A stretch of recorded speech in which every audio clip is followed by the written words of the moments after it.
신약성경 베드로후서 1장 10절에서 16절까지 말씀입니다.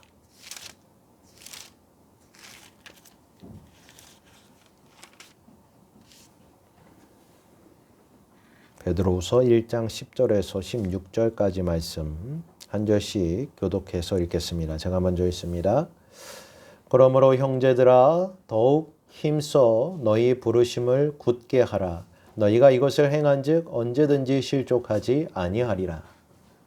이것 지하면 우리 구주 예수 그리스도의 영원한 나라에 들어감을 넉넉히 너희에게 주시리라. 그러므로 너희가 이것을 알고 이미 있는 진리에 서 있으나 내가 항상 너희에게 생각나게 하려 하노라. 내가 이 장막에 있을 동안에 너희를 일깨어 생각나게 함이 옳은 줄로 여기노니 이는 우리 주 예수 그리스도께서 내게 지시하신 것 같이 나도 나의 장막을 벗어날 것이 임박한 줄을 알미라. 내가 힘써 너희로 하여금 내가 떠난 후에라도 어느 때나 이런 것을 생각나게 하려 하노라. 함께 읽습니다.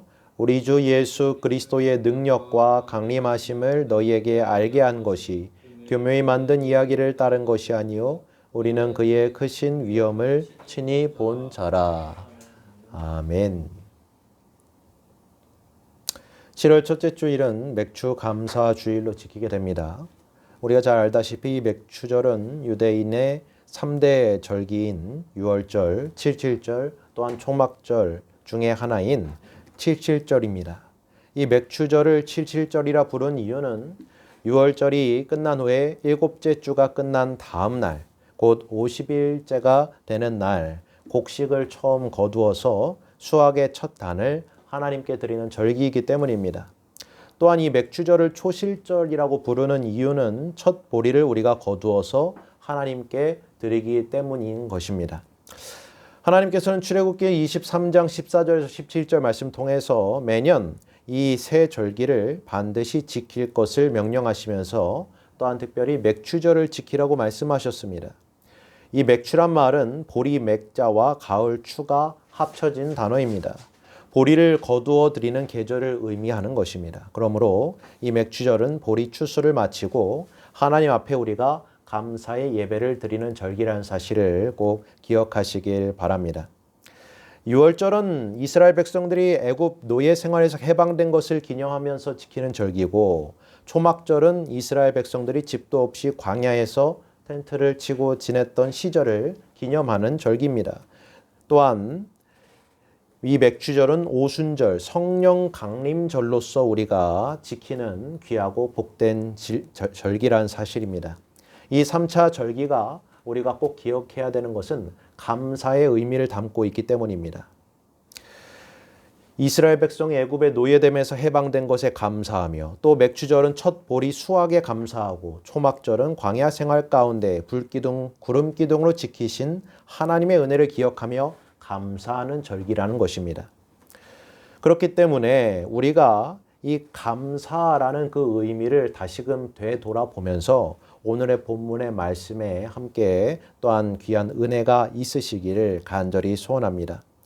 특별히 저와 여러분이 접하고 있는 편지의 주된 목적은 성도의 부르심과 택하심을 굳게 하기 위함이라 말씀하고 있습니다.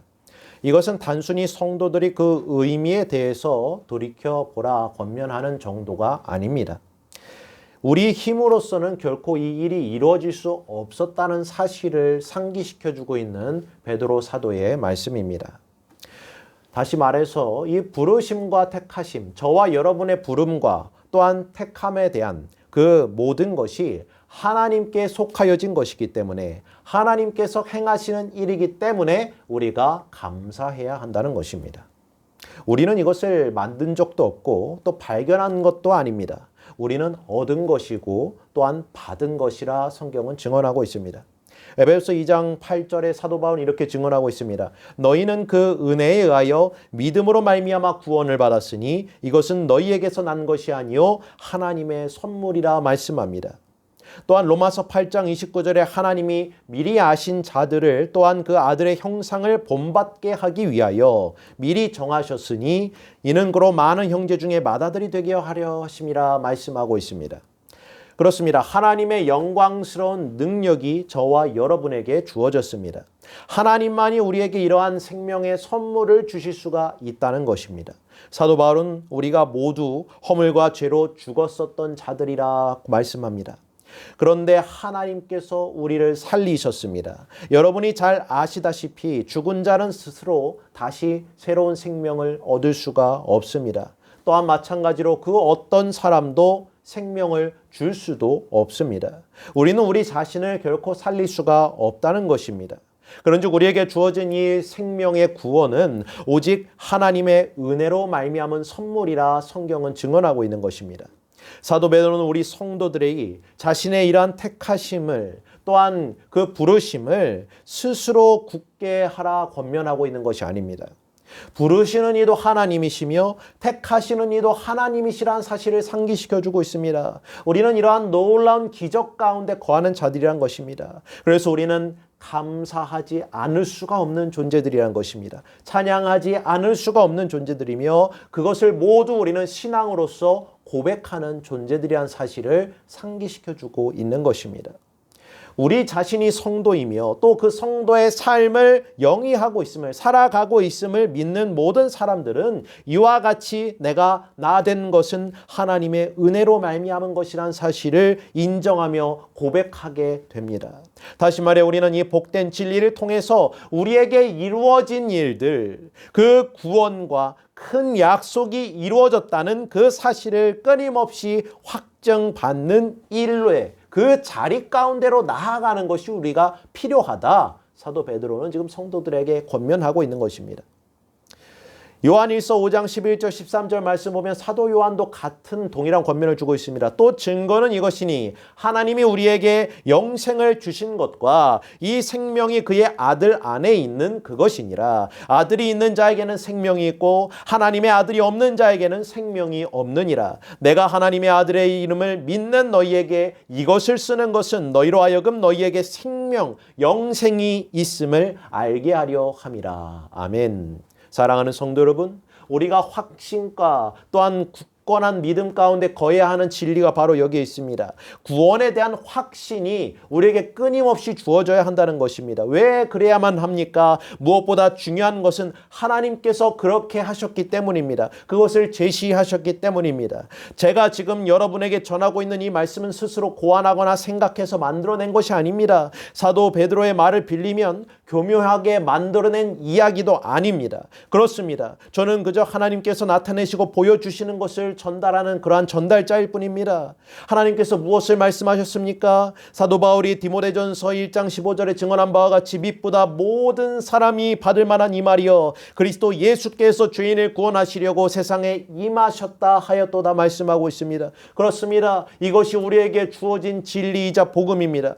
우리는 죄인 중에 죄인이요 괴수라 고백합니다. 그러나 우리는 이미 구원을 확신받게 되었습니다. 확증받게 되었습니다. 그리고 그 구원을 기뻐하며 감사하는 자들로 부르심을 받았음을 믿으시길 바랍니다. 만일 우리가 이러한 확신 가운데 거하지 못한다면 기뻐할 수도 없고 감사할 수도 없고 찬양할 수도 없습니다. 하나님을 기뻐하고 하나님께 감사하는 것이 곧 우리의 힘이자 능력이기 때문에 우리가 이 땅의 삶에서 우리가 이 삶을 영의 감에 있어서 성도의 삶을 살아감에 있어서 확신을 갖고 기뻐하며 감사하는 일은 너무나도 중요한 것이란 사실입니다. 우리가 항상 기뻐하라 권면받죠. 쉬지 않고 기도하라 권면받죠. 또 범사에 감사하라 권면받고 있습니다. 이 권면들이 왜 우리에게 필요한가? 이 구원에 대한 확증과 확신의 자리로 끊임없이 우리가 나아가야 하기 때문에 그렇습니다. 우리가 이처럼 우리의 유일한 소망으로서 구주 예수 그리스도와 그분께서 우리를 위해 이루신 그 뜻 가운데 거하기를 항상 힘쓴다면 그리고 이 복된 믿음으로 말미암아 우리가 주님을 기쁘시게 하고 또 우리의 믿음이 충만하게 되어질 수 있는 그 자리로 나아가길 원한다면 우리는 반드시 이 구원에 대한 확증을 끊임없이 받는 그 자리 가운데 나아가기 힘써야 된다는 것입니다. 성령께서는 우리가 하나님의 자녀가 되었음을 우리의 영으로서 더불어 친히 증거하여 주신다 말씀하고 있습니다. 본문 10절 11절 말씀 우리 다시 한번 읽어보겠습니다. 10절 11절입니다. 시작. 그러므로 형제들아 더욱 힘써 너희 부르심과 택하심을 굳게 하라. 너희가 이것을 행한즉 언제든지 실족하지 아니하리라. 이같이 하면 우리 주 곧 구주 예수 그리스도의 영원한 나라에 들어감을 넉넉히 너희에게 주시리라. 아멘. 여기서 주신다는 말은 이 본장 5절에 있는 공급하다, 더하다는 말과 같은 의미로 사용되었습니다. 다시 말해서 우리가 이러한 일들이 공급되어진다면 이 축복에 들어감을 우리에게 주어지는 것 또한 확실하다는 뜻입니다. 우리는 막연한 곳을 향하여 나아가는 자들, 그러한 사람들이 아닙니다. 우리의 목적지는 너무나도 분명합니다. 우리의 본향이 있습니다. 하나님의 나라가 우리에게 확실하게 주어졌다는 것입니다. 그렇기에 하나님을 더욱더 알아가길 힘쓰는 자들, 주님의 사랑 안에 거하기를 간절히 바라는 자들은 그 자신이 어디를 향하여 나아가건지를 확증받고 그 안에서 살아가는 자들입니다. 그렇기 때문에 수많은 고난과 고통이 찾아올지라도, 심지어 죽음의 그러한 고통이 찾아온다 할지라도 우리는 기뻐하며 감사할 수가 있는 것입니다. 왜냐하면 주께서 우리를 버리지 아니하시고 영원히 함께 하시며 반드시 그 나라로 인도하실 것이라는 구원에 대한 확증이 우리에게 주어졌기 때문인 것입니다. 본문 12절 14절 말씀을 같이 한번 읽어보겠습니다. 시작.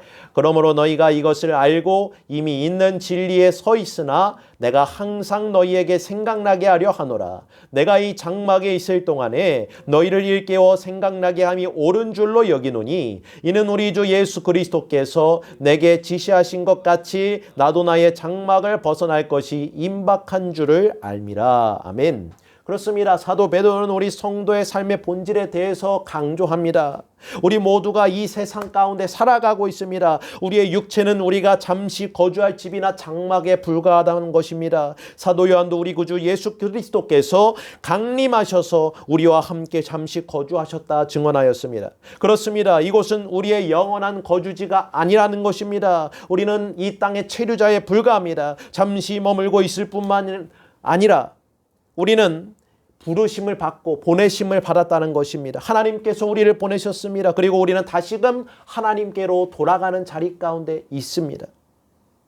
그렇다고 해서 성경은 우리가 이 땅의 삶을 소홀하게 살지 말 것을 권면합니다. 오히려 우리는 이 지상 가운데에서, 이 땅 가운데에서 우리가 행해야 될 일과 그 삶 자체가 너무나도 중요하다는 사실을 다시금 확증받게 된다는 것입니다. 왜 그렇습니까? 하나님께서 자신의 영광과 사랑을 나타내시기 위해, 이 땅 가운데 나타내시기 위해 우리를 만드셨고 또한 부르셨고 택하셨기 때문인 것입니다. 저와 여러분 모두가 지극히 크신 하나님의 계획과 목적을 이루어가기 위하여 택하심을 받았고 또한 부르심을 받았음을 믿으시길 바랍니다. 그래서 우리의 삶의 모든 행동 하나하나가 중요하고 또 모든 순간순간들이 헛된 것이 없다는 것입니다. 우리에게 허락된 작은 시간들조차도 너무나도 귀하고 너무나도 소중하다는 사실을 우리는 이로써 다시금 확증받게 되는 것입니다. 본문 16절의 말씀 우리 한번 읽어봅시다. 시작. 우리 주 예수 그리스도의 능력과 강림하심을 너희에게 알게 한 것이 교묘히 만든 이야기를 따른 것이 아니요 우리는 그의 크신 위엄을 친히 본 자라. 아멘. 구원의 확신과 기쁨 그리고 성도의 삶의 본질에 대한 그 결론을 제시합니다. 그것은 바로 우리 구주 예수 그리스도께서 능력으로 강림하실 것이기 때문이라 말씀하고 있습니다. 하나님께서 우리를 그 나라 가운데로 인도하시는 긴 여정 가운데 함께 하시면서 마침내 그날 주님의 날에 곧 주님께서 다시 오시는 그 날이 반드시 임할 것이기 때문에 우리는 구원의 확신과 또한 그 기쁨과 감사 가운데 살아가야 한다는 것입니다. 사도행전 1장을 보면 우리 주님께서 하늘로 올라가신 후에 천사들이 와서 하늘을 쳐다보고 있던 제자들에게 이와 같이 전하고 있는 모습을 보게 됩니다. 사도행전 1장 10절 11절 말씀에 올라가실 때 제자들이 자세히 하늘을 쳐다보고 있는데 흰옷 입은 두 사람이 그들 곁에 서서 이르되 갈릴리 사람들아 어찌하여 서서 하늘을 쳐다보느냐 너희 가운데 하늘로 올려지신 이 예수는 하늘로 가심을 본 그대로 오시리라 하였느니라. 아멘. 할렐루야. 우리 주님께서 반드시 이 땅에 다시 오실 것입니다. 하나님께서 모든 것을 미리 아시고 때와 시기를 정해두셨습니다. 오직 그분만이 자신의 마음과 또한 그 계획과 뜻을 아십니다. 그런즉 이전에 하나님께서 계획하신 모든 일들이 이루어졌고, 또한 하나님께서 계획하시고 또한 이루어 가시는 일이 앞으로도 이루어져 갈 것이라는 사실이 우리에게 성령의 그 은혜와 진리 가운데 주어졌음을 믿으시길 바랍니다. 성령께서는 하나님의 모든 것을 통달하시기 때문에 우리가 성령 안에 거하면, 성령의 임재 가운데 살아가면 이러한 놀라운 확신과 또한 그 축복 안에서 감사와 기쁨으로 우리의 삶을 영위해 나아갈 수 있다는 것입니다. 무슨 일이 우리에게 닥칠지라도, 일어날지라도 하나님의 구원의 시작과 끝이 또한 반드시 있으며 그 나라가 반드시 임할 것이며 만왕의 왕이신 주님의 궁극적인 승리가 우리에게 주어졌음을 믿으시길 바랍니다.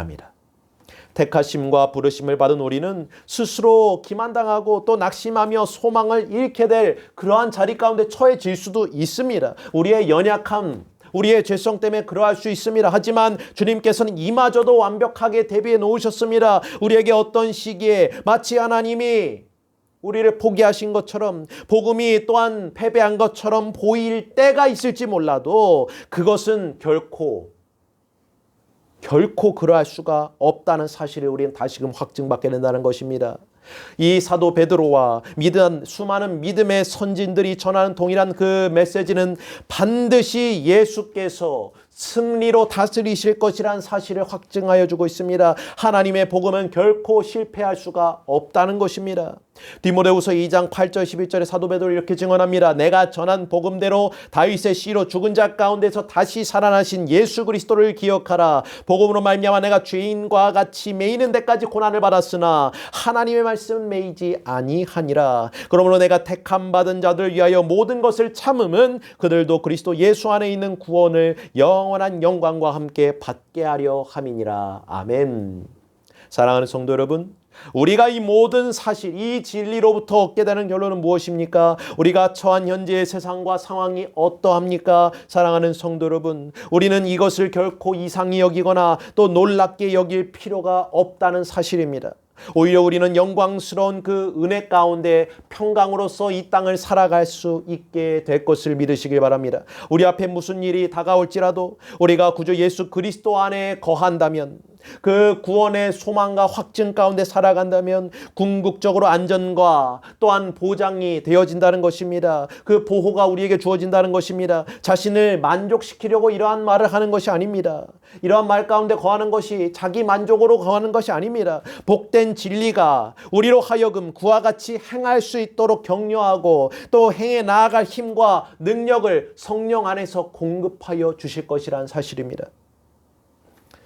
사도 베드로가 베드로전서 4장 7절에 11절에 이렇게 성도들에게 증언했습니다. 만물의 마지막이 가까이 왔으니 그러므로 너희는 정신을 차리고 근신하여 기도하라. 무엇보다도 뜨겁게 서로 사랑할지니 사랑은 허다한 죄를 덮느니라. 서로 대접하기를 원망 없이 하고 각각 은사를 받은 대로 하나님의 여러 가지 은혜를 맡은 선한 청지기 같이 서로 봉사하라. 만일 누가 말하려면 하나님의 말씀하는 것 같이 하고 누가 봉사하려면 하나님이 공급하시는 힘으로 하는 것 같이 하라. 이는 범사의 예수 그리스도로 말미암아 하나님의 영광을 받으시게 하려 함이니 그에게 영광과 권능이 세세에 무궁하도록 있느니라. 아멘. 택하심과 또한 부르심을 우리가 굳게 할 수는 없습니다. 그것을 이루시는 하나님이십니다. 그렇다면 우리가 행해야 할 일은 무엇인가? 우리가 또한 전진해 나아가는 이 구원의 확신 가운데 거하기 위해 행해야 하는 일이 무엇인가에 대해서 말씀하고 있습니다. 뜨겁게 사랑하는 일입니다. 서로 격려하고 위하는 일입니다. 서로의 죄를 또한 그리스도의 사랑으로 덮어주는 일입니다. 각자 자신이 받은 은사대로 하나님께서 우리에게 맡기신 그 은혜대로 각자의 자리에서 힘써 나가는 것입니다. 봉사하는 것입니다. 헌신하는 것입니다. 하나님께서 우리에게 공급해 주시는 것을 통하여서 그것으로서 우리가 일하는 것입니다. 그것이 우리가 택하심과 부르심에 합당하게 굳게 되어지는 일이라는 사실을 믿으시길 바랍니다. 우리가 이 복된 진리를 믿는다면 우리에게는 한순간도 낭비되어질 시간이 없다는 사실 또한 깨닫게 될 것입니다. 우리가 사랑 안에서 하나님께서 역사하시고 또한 하나님께서 우리를 구원하셨음을 믿음으로 확증받으며 우리 자신을 그분을 위하여 준비시켜 나아가고 그의 사랑의 아들의 나라가 합당하게 이루어져 가기를 우리는 끊임없이 기도해야 한다는 것입니다. 사도 베드로가 권면한 대로 우리는 무엇보다도 사랑 가운데 행하며 또한 서로 용서하며 봉사하고 헌신하는 자리로 나아가야 함을 믿으시길 바랍니다. 하나님께서 무한하신 그 은혜와 사랑 가운데 우리가 이 복된 진리 가운데 살아갈 수 있는 그 은혜를 허락하시고 또한 믿음을 주시고 우리로 하여금 택하심과 부르심에 더욱더 굳건하게 하여 주실 줄을 믿습니다. 우리의 본향 곧 영원히 끝나지 않을 그 의와 평강과 희락의 나라를 이 땅 가운데서 우리가 믿음으로 바라보게 하시고 다시 오실 승리의 주님을 우리가 기다리며 우리에게 주어진 그 모든 삶을 귀하고 소중하게 성도의 거룩한 삶을 살아갈 수 있는 그러한 감사와 기쁨이 넘쳐나는 저와 여러분의 모든 삶이 되시기를 간절히 소원하며 이 말씀을 드립니다. 날 구원하신 주 감사 모든 것 주심 감사 지난 추억이 내 감사 주 내 곁에 계시는 향기로운 봄철의 감사 외로운 가을 날 감사 사라진 눈물도 감사 나의 영혼 평안에 응답하신 기도 감사 거절하신 것 감사 헤쳐나온 풍랑 감사 모든 것 채우시네 아픔과 기쁨도 감사 절망 중 위로 감사 측량 못할 은혜 감사 계신 사랑 감사에 길가에 장미꽃 감사 장미가시도 감사 따스한 사랑의 가족 일용할 양식 감사